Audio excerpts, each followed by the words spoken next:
Glória a Deus. Bom dia, meus irmãos. Glória a Deus.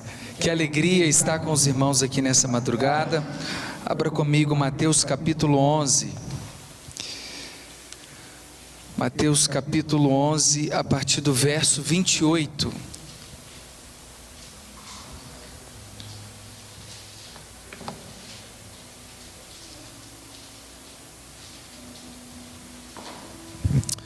Glória a Deus. Se alguém puder, por gentileza, uma aguinha, vou agradecer. Deus é bom. Glória a Deus. Mateus capítulo 11, a partir do verso 28. Todos acharam? Diz assim um texto. Um texto bastante conhecido entre nós.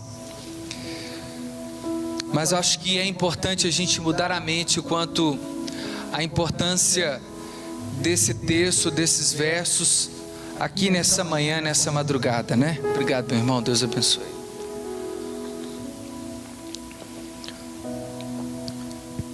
Diz assim as Escrituras: Vinde a mim, todos os que estáis cansados e sobrecarregados, e eu vos aliviarei. Tomai sobre vós o meu jugo e aprendei de mim, porque sou manso e humilde de coração, e acharei descanso para a vossa alma, porque o meu jugo é suave e o meu fardo é leve. Vamos orar. Pai, eu quero te agradecer pela oportunidade que temos de conhecer mais da tua palavra.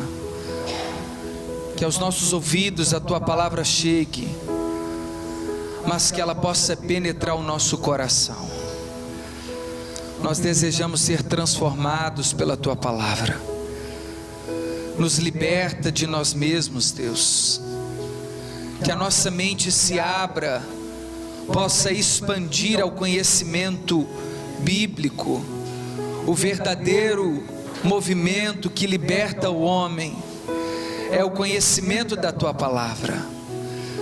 Por isso suplicamos para que o teu Santo Espírito nos conceda graça, a mim que estarei pregando, mas aqueles que estarão ouvindo. Deus, que possamos reter a tua santa palavra em nosso coração, para não pecarmos contra o Senhor. Viva e eficaz é a tua palavra, mais penetrante que uma espada de dois gumes. Deus, nós assim oramos e te agradecemos, em o nome de Jesus, amém. Glória a Deus.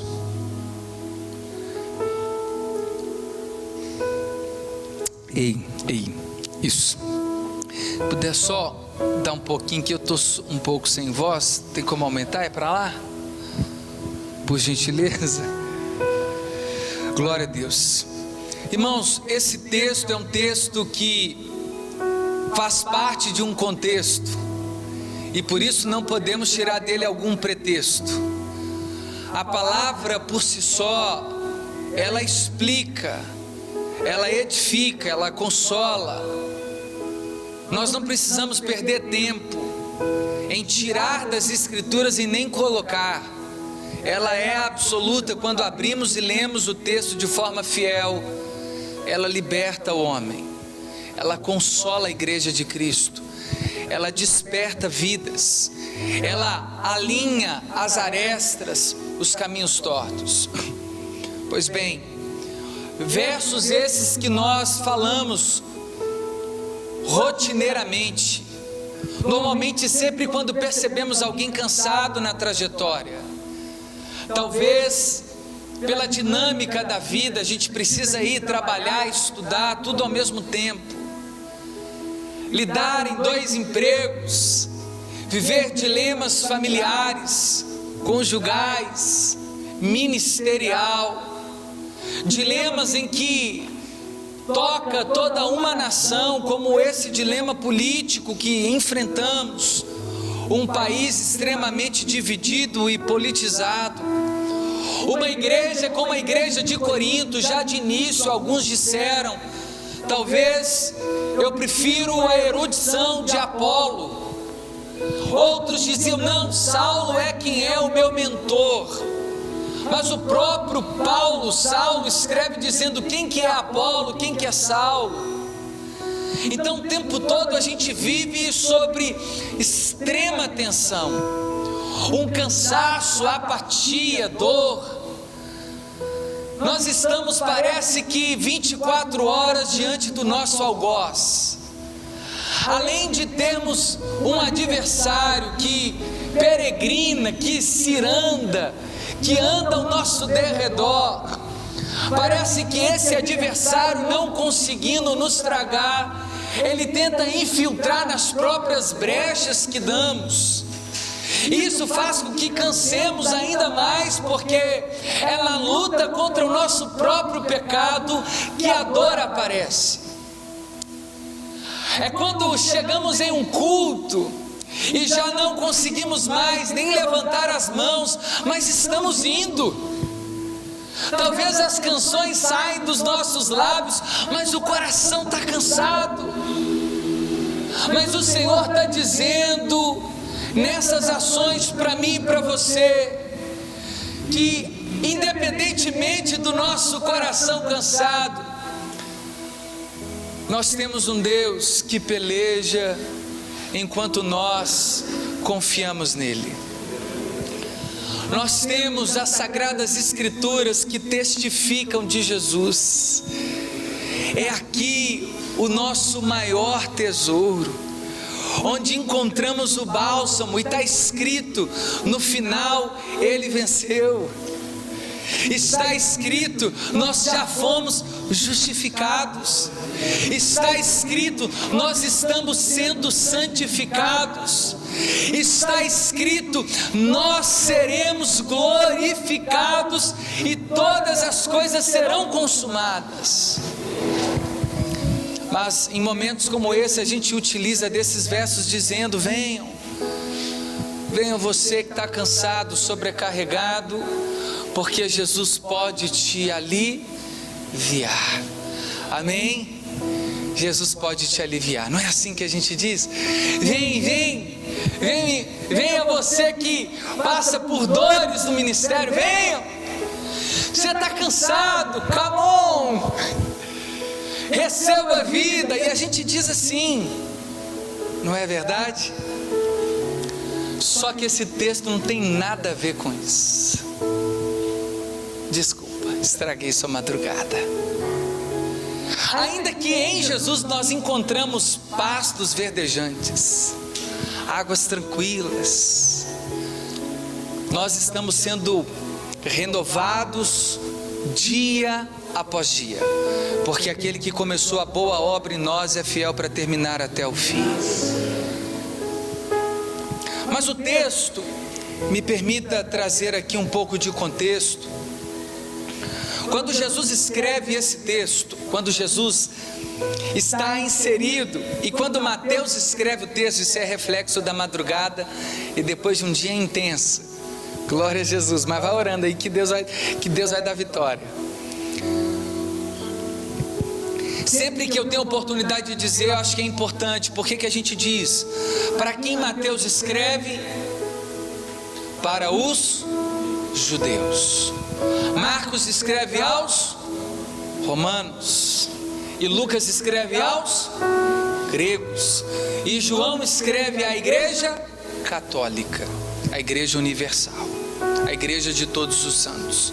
A palavra católica quer dizer igreja universal do reino de Deus.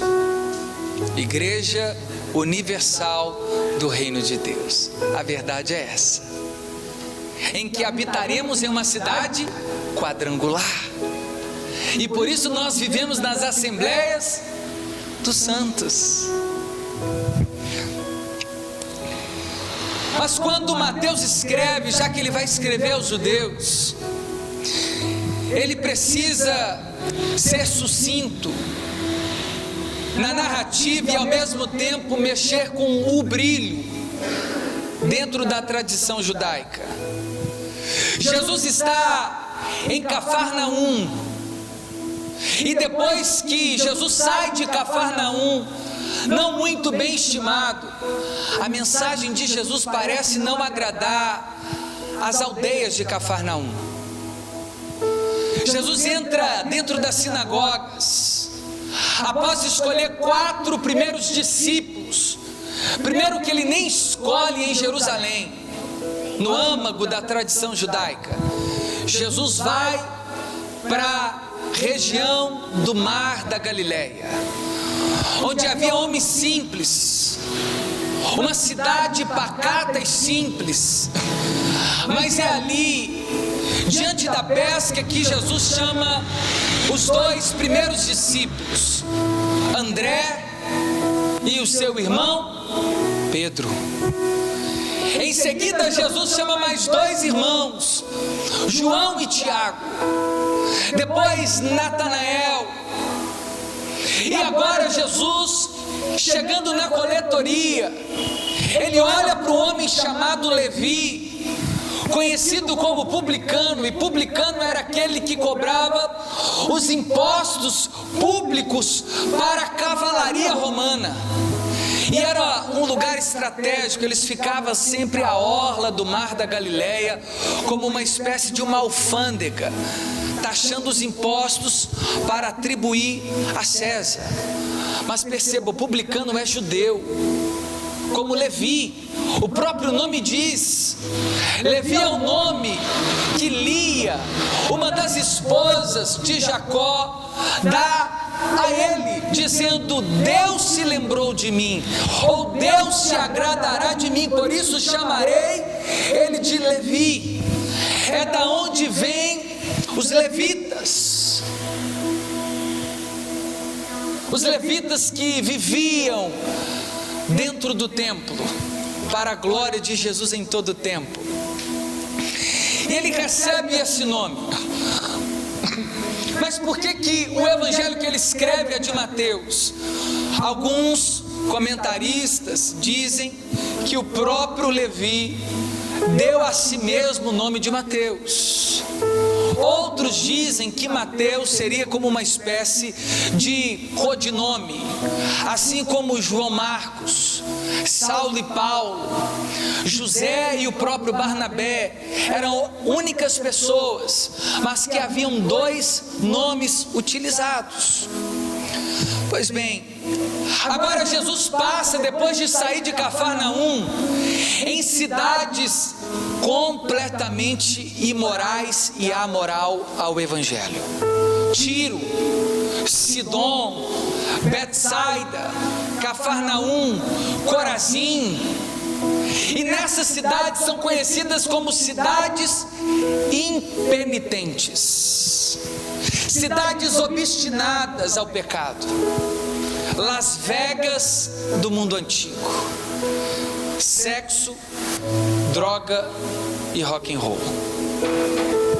Havia nessas cidades desejo e a devoção ao culto corporal, cidades que cultuavam o prazer. O que valia era ser feliz. Comamos, bebamos, porque certamente morreremos. Quando Jesus chega diante dessa cidade, alguns se convertem.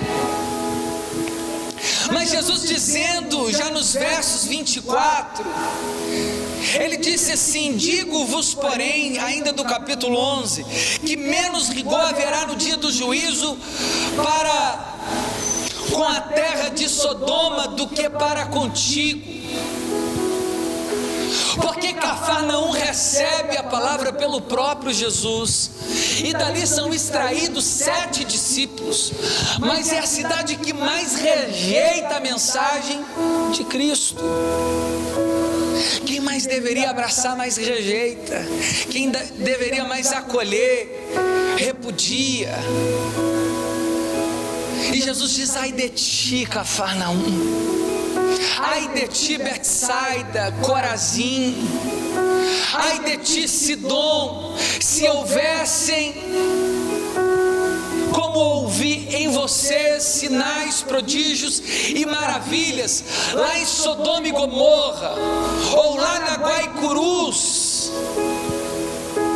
lá nos baile funks, se houvesse esses mesmos prodígios em vocês, talvez eles já teriam se convertido.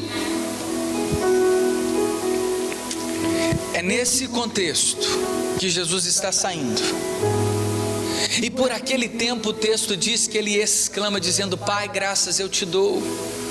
E aqui começa um grande problema, porque o judeu nem sequer usava chamar o nome de Deus em vão. Agora Jesus está dizendo que Deus é o próprio Pai. Ele está reivindicando um título messiânico que só o próprio Deus encarnado, profetizado pelos profetas, poderia se apropriar.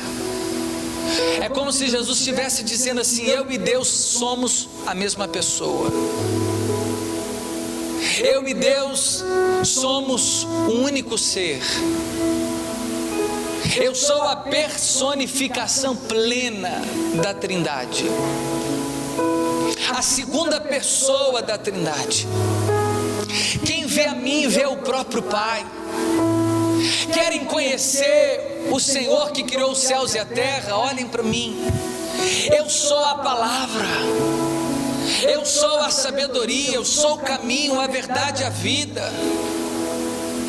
Mas quando Jesus reivindica a paternidade, ele tira o fôlego da tradição, porque como um ser tão limitado como Jesus pode ser Deus? Que possibilidade há nesse filho de Maria, de José o carpinteiro, ser o próprio Deus? Eu vi com os meus olhos ele entrando em cima de um jumentinho. Não faz sentido ele ser o próprio Deus. O texto diz na narrativa bíblica dos evangelhos sinóticos de que Jesus só começou a exercer o seu ministério após 30 anos. Nós vamos chegar em um denominador comum aqui. E um dia eu fiquei um pouco preocupado. Falei: cara, por que Jesus só exerce o ministério com 30 anos? Por quê? A resposta mais óbvia e mais bíblica seria por presciência de Deus, por soberania de Deus, porque tudo há um tempo na vida debaixo do sol ou do céu.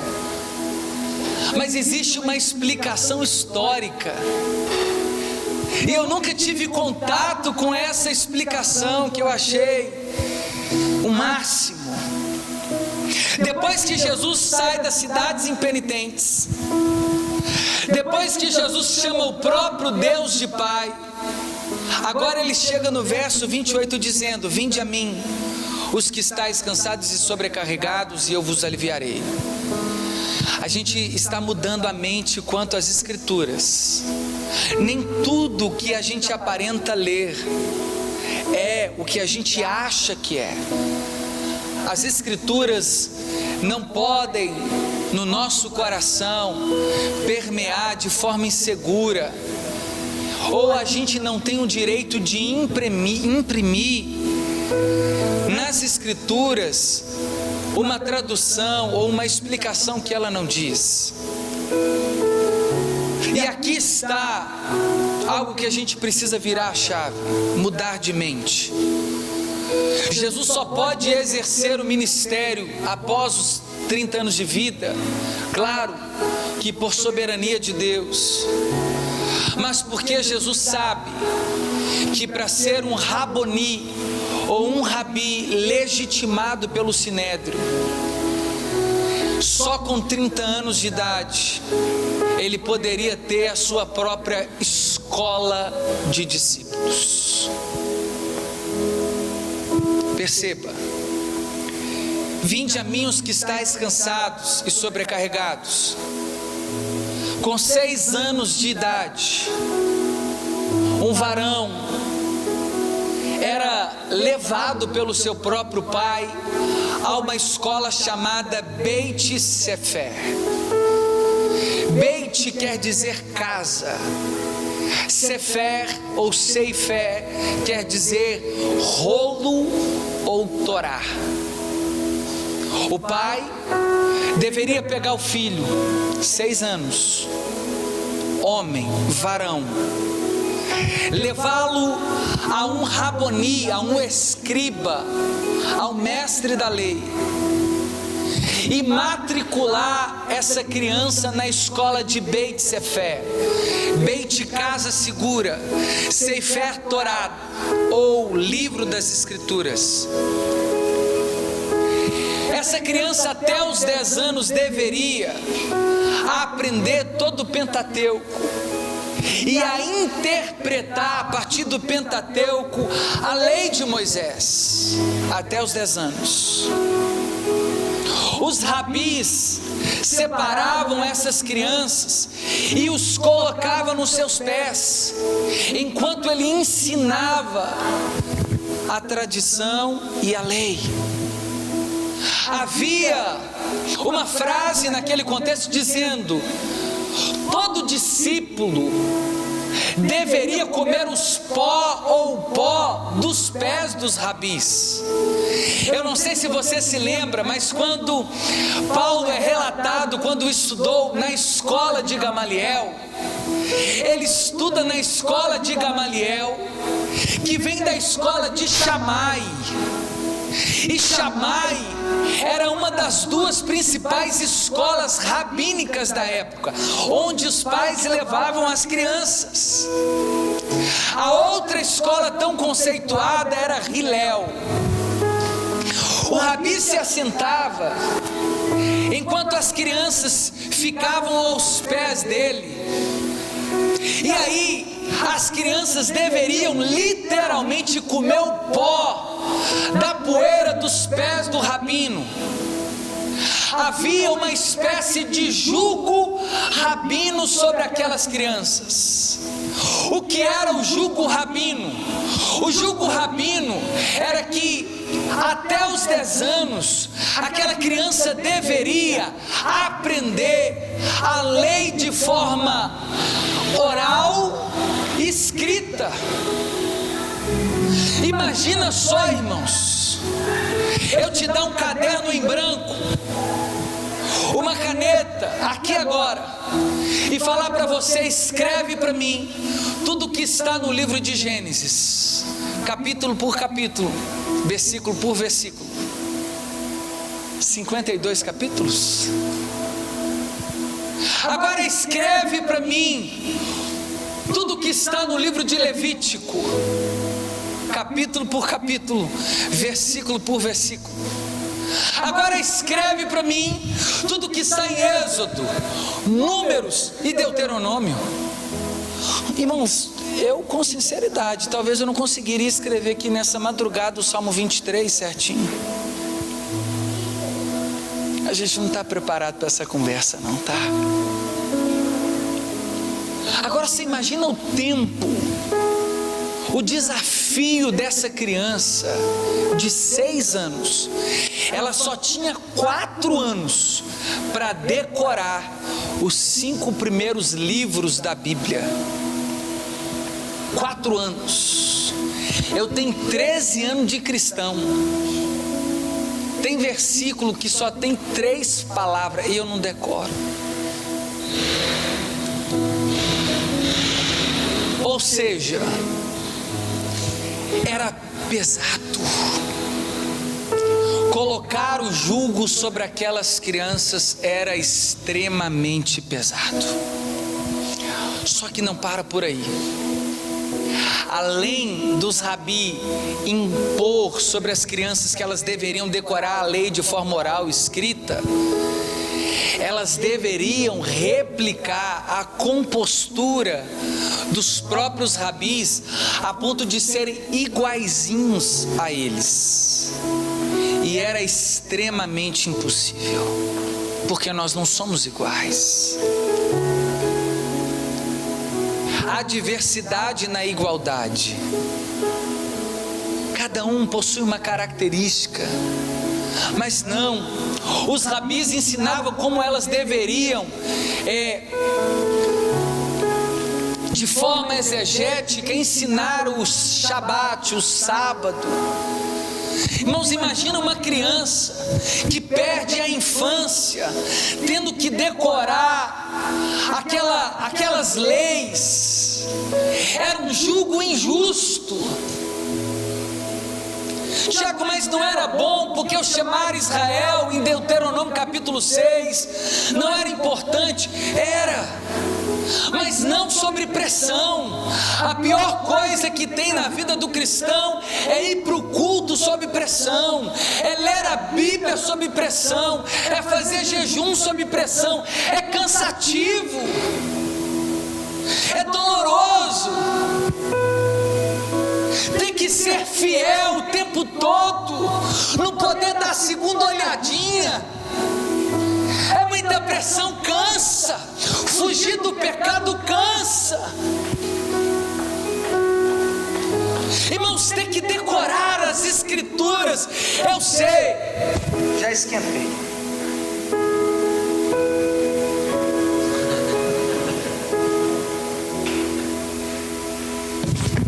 Eu sei que é lindo a gente falar, não, a gente tem que ler a Bíblia porque nós somos apaixonados por Jesus. Mas irmãos, isso é raro na nossa vida. A gente não ora porque sente vontade, a gente ora para depois sentir vontade de orar. Irmão, ser cristão cansa. A sensação que temos é de que estamos secando gelo. Você foge de um pecado pequeno, daqui a pouco é outro grande. Você grava um versículo e daqui a pouco você tem que lutar para gravar de novo, porque você já esqueceu. Tem aquele versículo, então, martela. Brincadeira, só para ver se você estava ligado.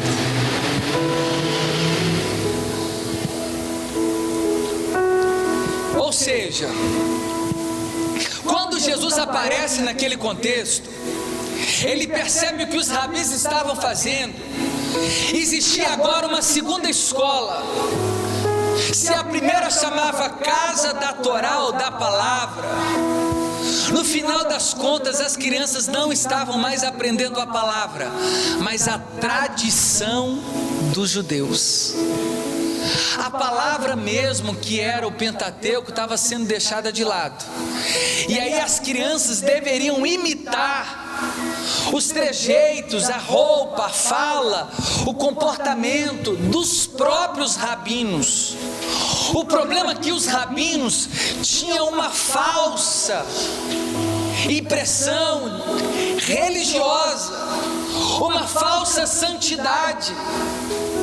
Eles mesmos estavam cada vez mais distantes das escrituras. Ou seja, e quanto mais alguém se distancia da palavra, mais cansado essa pessoa vive, abatido, desanimado.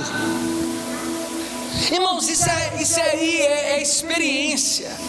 Quando a gente sai de perto do altar, quando as nossas brasas começam a se esfriar, o cansaço aparece, o desânimo, a gente já não perdoa com tanta facilidade, os cultos não são mais tão renovador para a gente, o nosso estupim fica mais curto, porque a gente está descolando da verdade bíblica. É porque é na palavra que nós encontramos refrigério para a alma, é na palavra que nós encontramos refúgio, é na palavra que nós temos o bálsamo, é na palavra que nós vivemos, nos movemos e existimos. É na palavra de Deus que está o nosso bom tesouro.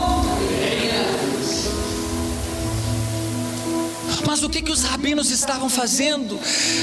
Deixando de lado a palavra e se importando mais com as tradições, comportamentos.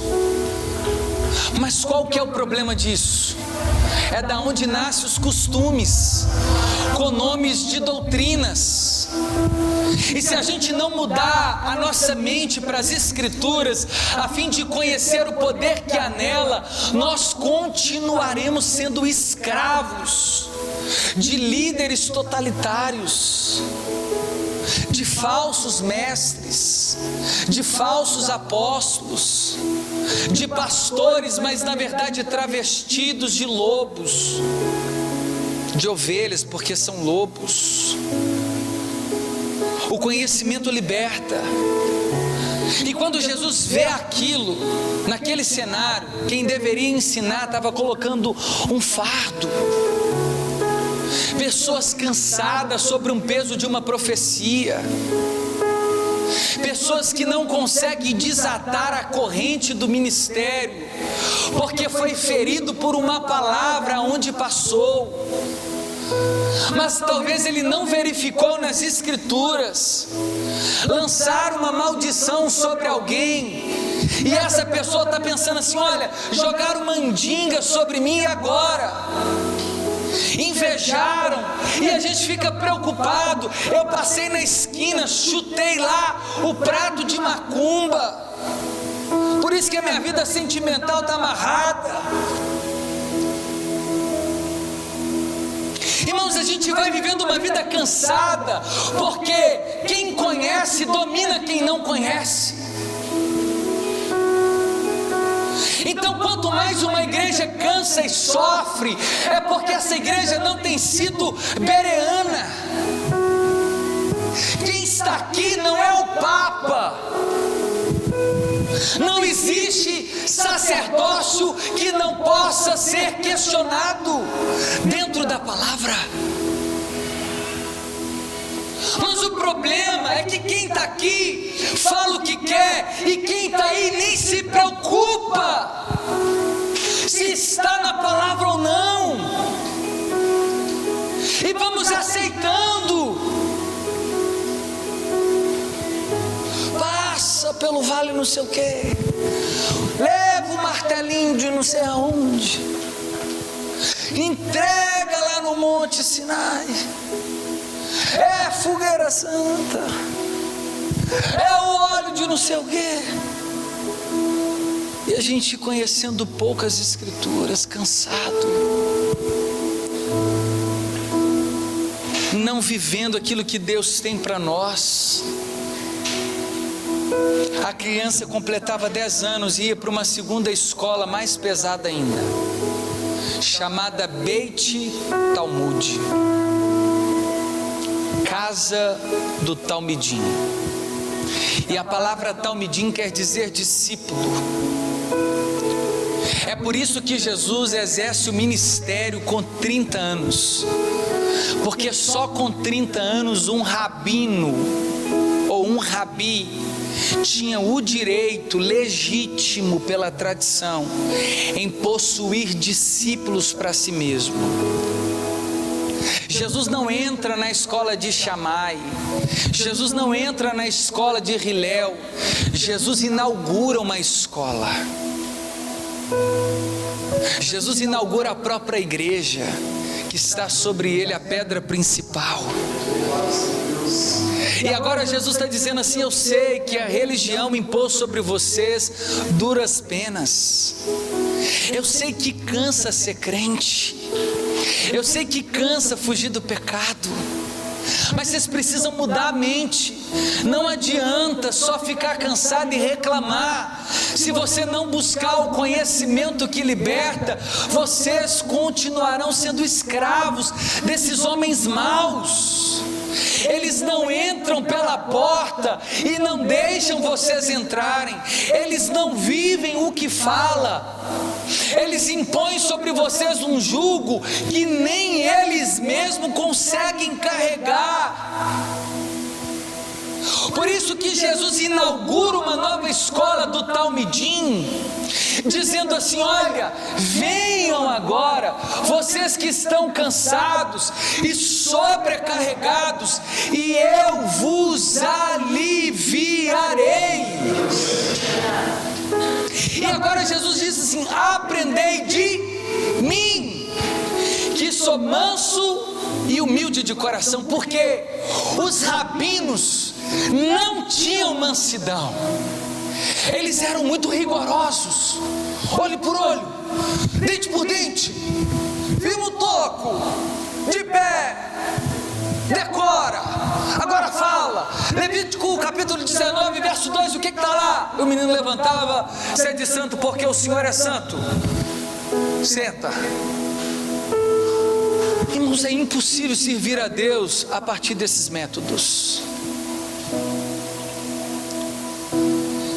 Se você é obrigado a vir para a igreja, você nunca conheceu o Senhor dela. Se o que te faz vir nos cultos é uma necessidade, você nunca conheceu a face de Cristo. Não precisa da gente ficar postando artes dia após dia para trazer o povo para a igreja. Deveria ser o contrário. A igreja deveria fazer lista de chamada de espera. Mas não é assim que acontece, porque as pessoas estão cansadas. Mas a pergunta é: que cansaço é esse? Correndo atrás do vento, atrás dos deleites e dos prazeres que vão passar. Se a gente corresse na mesma velocidade, igual a gente corre atrás dos contatinhos nas escrituras, talvez até casada a gente estava, né? A gente corre atrás de fama, irmãos. A gente gosta de um pedestal, de umas luzes. A gente corre atrás de aprovação, me aceitem. A gente corre atrás de prestígios, privilégios, cansa. Por isso que a gente fica aí se matando para ter diploma, para ter isso, status, é importante. Mas era isso que estava cansando demais o povo, a religiosidade.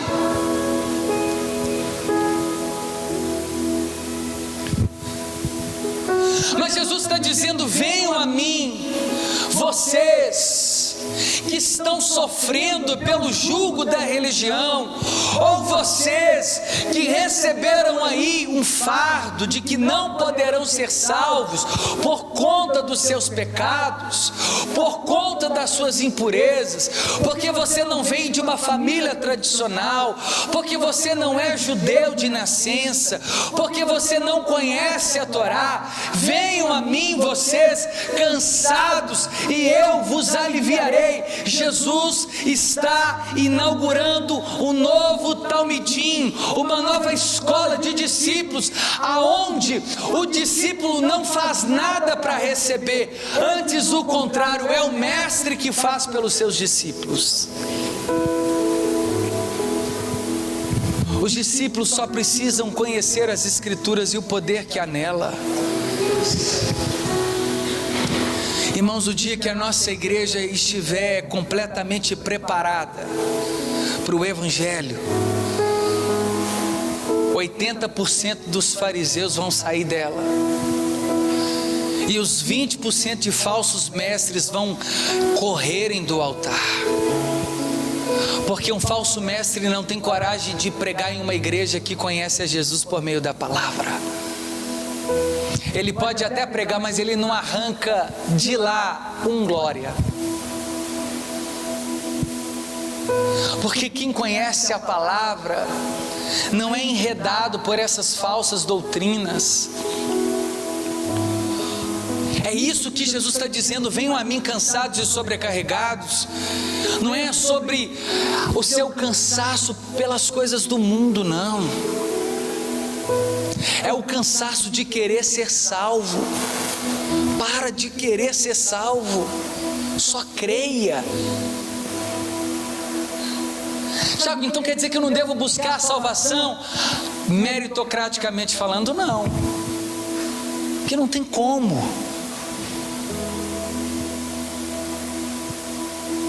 nós recebemos gratuitamente, graciosamente a salvação. Só que cansa, querer chamar a atenção de Deus cansa. Deus, eu estou fazendo, estou indo, estou pelejando, estou lá, estou fiel. Irmãos, descansa o coração. Calma, só. Toma um banho gelado. Volta para as Escrituras. E quanto mais conhecemos a palavra, mais o nosso coração descansa.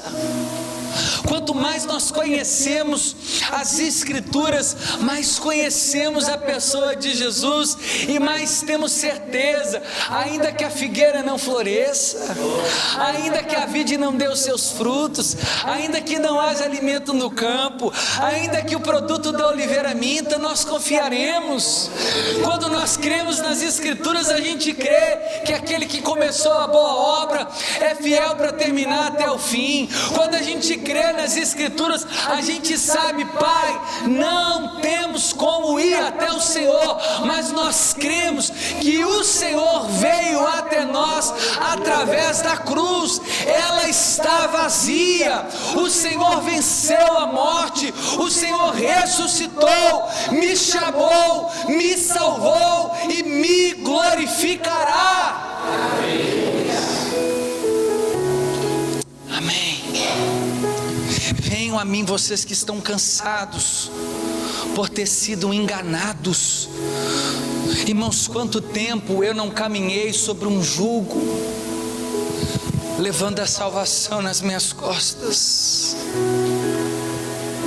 Passei por líderes que eu sou grato a Deus, mas que talvez por ignorância também dizia assim: não faça, não faça, não faça, não faça, não faça. E é pesado. O Evangelho não é não faça, não faça, não faça, não faça. O Evangelho é creia, creia, creia, creia, creia, creia.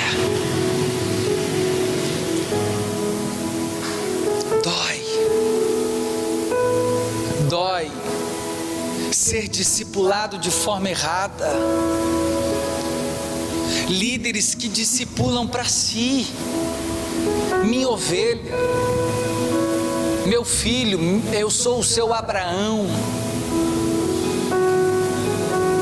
E a gente vai carregando um fardo extremamente pesado. Poxa, eu errei e agora, meu Deus do céu, o que eu vou fazer? Eu não pude. Claro, se arrependa do seu pecado, chore por ele, fuja dele.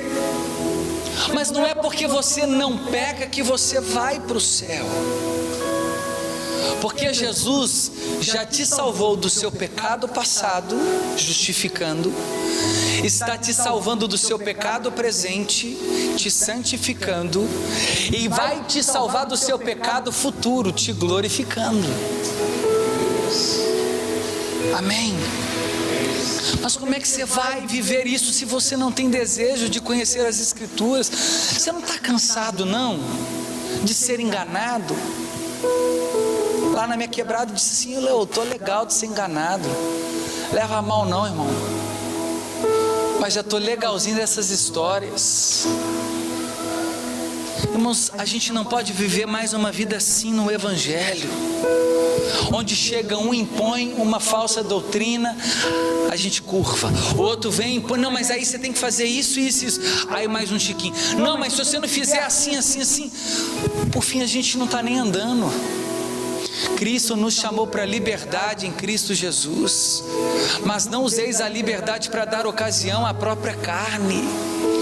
Irmãos, a verdadeira libertação, eu já disse isso, vou repetir, não é quando o demônio sai falando grosso, é quando Jesus entra e fica.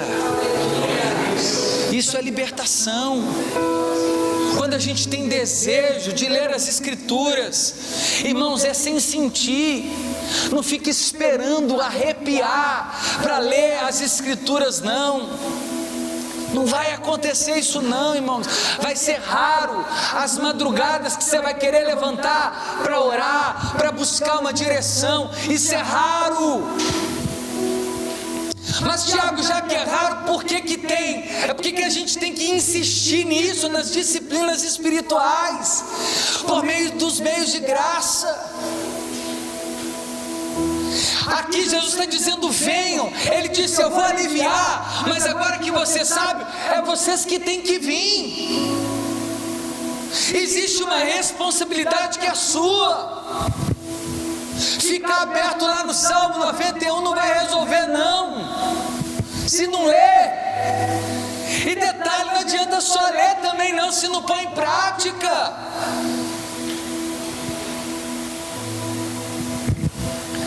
Tomai sobre vós o meu jugo e aprendei de mim. Pode ficar de pé no seu lugar.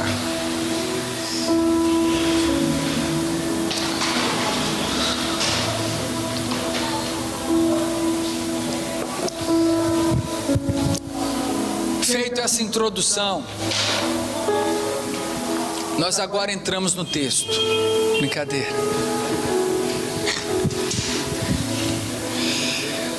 Tomai sobre vós o meu jugo, porque eu disse que a tradição dizia que o jugo do rabino era extremamente pesado.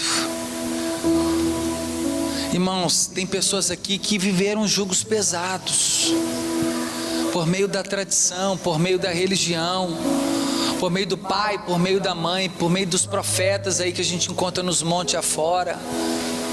Ó, você vai dar errado, Deus mandou te falar, não falou nada. Que perigo. E aí ele diz assim: tomai sobre vós o meu jugo e aprendei de mim. Eu sou o verdadeiro rabi e vocês são os meus discípulos talmidins. Então aprendam, porque eu sou humilde. Uma coisa que o rabi não era, humilde de coração, e achareis descanso para a vossa alma. Deus marcou essa madrugada para trazer descanso para a sua alma. Ele está dizendo para você: filho, vem do jeito que você está.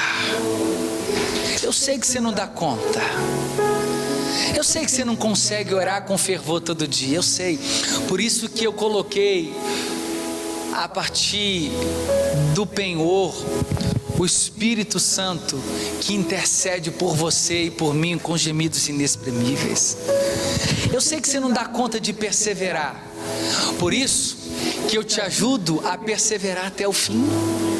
Eu sei que se eu não viesse a seu encontro, você ficaria perdido, por isso que eu te escolhi incondicionalmente. Eu sei que você não tinha nada de bom dentro de si, eu sabia da sua total depravação, por isso que eu te chamei mesmo assim, e você não pôde resistir à minha graça. Eu te escolhi no ventre materno, antes que os seus ossos foram tecidos, eu já havia escrito todos os dias da sua vida no livro da vida. E se o Senhor estendeu a salvação sobre você, nunca mais você é capaz de perder aquilo que Cristo te deu. O salvo não perde a salvação. O salvo passa por momentos difíceis, mas ele não perde, graças a Deus, porque não depende dele. Tudo depende de Jesus. Venham a mim, os que estáis cansados e sobrecarregados, e eu vos aliviarei. Vai chorando, mas vai. Vai cantando e sorrindo, mas vai. Vai pelejando, mas vai. Irmãos, eu louvo a Deus, tem gente aqui que está com o olhinho fechado, doido para dormir. Isso é lindo, porque você está aqui. Eu sei, você está resistindo, glória a Deus por isso.